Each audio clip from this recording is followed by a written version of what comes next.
បាទសួស្តីពុកម៉ែបងប្អូនថ្ងៃនេះសូមបង្ហាញពីប្រភេទ SK model ថ្មីមួយទៀតបងប្អូនគឺ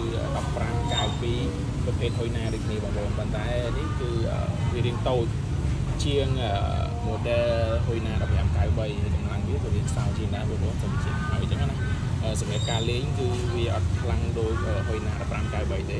សម្រាប់ខ្ញុំមករីកមិនឲ្យយកទៅលេងសម្រាប់ធ្វើវីដេអូដើម្បីឲ្យរកប្រាក់ជាមួយបណ្ដាញសង្គមផ្សេងៗទៅវារៀងពិបាកលេងបងប្អូននេះខ្ញុំលេងផ្ទាល់អញ្ចឹង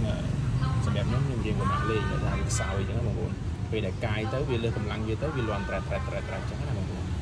បន្តិចទៀតខ្ញុំនឹងតេស្តជាក់ស្ដែងchoបងប្អូនមើលទាំងអស់គ្នាឥឡូវខ្ញុំសូមនិយាយពីការប្រើរបស់វាអូខេប្រើរបស់វាឥឡូវយើងចាប់បើកមកបងប្អូនអូខេនេះបើកផងតាក់វាខាងក្រៅវិញទៅឲ្យវាលើកពីរបៀបអូខេបាទសម្លេងវាខ្លាំង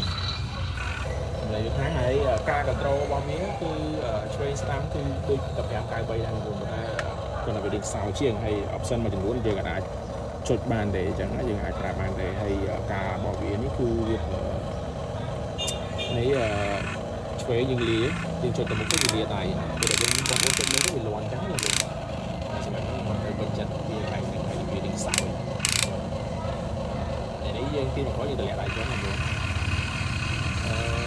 យើងអាចលេខបានតែវាអត់ទៅជាមួយពេលដែលបងប្អូនចុចលើទៅវាលាន់អញ្ចឹងណាបងអូខេនេះយើងលាដៃចុះឡើងមក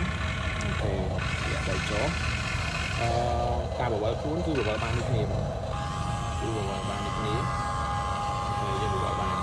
អាចមើលបានជាក់ស្ដែងគឺខ្ញុំលេងពេលដែលបវល់ទៅមានកន្លែងមួយចំនួនវាអញ្ចឹងបងវាអាចបវល់ខ្លួនបានមកជុំដូចពេលណា1593ទៅវិញយើងអាចបវល់ពេលដែលបវល់លន់ទេបងអាចត្រឡប់ទៅក្រោយវិញអញ្ចឹងណាយើងអាចបវល់បានពេលខ្លះយើងអាចមកស្ដាំគឺយើងបានវាជុំអូខេឥឡូវខ្ញុំសូមតេស្តជីកដីកាយដីបងប្អូនមើលទាំងគ្នាបងប្អូននិយាយកាយដីមកនិយាយកាយដីខ្ញុំចាប់មកពេលកាយដីទៅវាមិនដឹងបងប្អូនអាចទៅចាប់បានហើយយើងស្មូតបាទយើងមកវាខ្លួននេះចាក់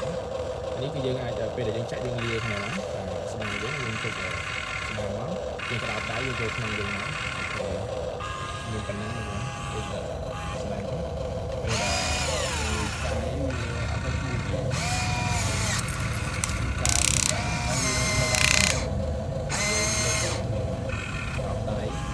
ចាក់មកអូខេអញ្ចឹងបងប្អូនមានតម្រូវការកំងឡានប្រភេទកូនឡានយកទៅធ្វើវីដេអូដើម្បីដាក់ចូលក្នុងបណ្ដាញសង្គមផ្សេងៗអាចរកប្រាក់បានបងប្អូនអាចកំងបានបាទហើយក៏ខ្ញុំមានការ support បន្ថែមដើម្បីឲ្យបងប្អូនអាចupload នៅក្នុង YouTube ឬក៏ Facebook ដើម្បីឲ្យស្តង់ដារអញ្ចឹងណាបងប្អូនผมមានការជួយ support បងប្អូនក្នុងការរៀបចំ channel ដើម្បីឲ្យត្រូវតាមស្តង់ដារបងប្អូនអូខេបាយបាយ